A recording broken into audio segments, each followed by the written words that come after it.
चला आता रामराम मंडळी सर्वांचं स्वागत आहे आपल्या बेदला कट्ट्यामध्ये. आजचा छोटासा ब्लॉक होणार आहे.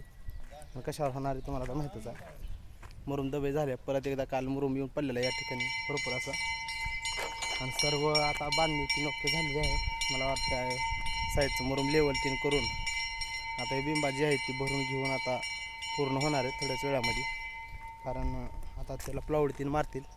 काम तर नॉनस्टॉप चालू आहे. सप्त्यापर्यंत आपलं टार्गेट आहे, पूर्ण होईल अशी गॅरंटी वाटते मला. दबई झालेले पूर्णपणे अतिशय. आता काल मुरुम येऊन पडलेला आहे, ह्यालाही पसरून घेऊन सर्व काही या ठिकाणी दबई होणार आहे लवकरच. अशा पद्धतीने सर्व काम व्यवस्थित चालू आहे, तुम्ही पाहू शकता. इकडे हे का चालू आहे काम, नॉनस्टॉप काम चालू आहे. सांगण्याचा हेतू सुंदर असं सभागृह सप्त्यापर्यंत झालं तर बरं राहील असं मला वाटतंय. त्यामुळे मला की छोटे छोटे अपडेट देत राहू. पहिल्या सुरू एकदा दबई झालेले पाणी तीन देऊन अतिशय तुम्हाला मागालच्या ब्लॉगमध्ये मी पाहिलेलं आहे. तर अशा पद्धतीनं आता ही या ठिकाणी काल येऊन मुरुम पडलेला आहे. ह्याची आता सुंदर प्रकारे याची साफसफाई करून ह्यालाही अजून दाबून आपण ह्याच्यावर जे आहे रॅप ती करायचा प्रयत्न आता करणार आहे. चला मित्रांनो, छोटासा ब्लॉग कसा वाटला नक्की सांगा. चला सर्वांना राम राम.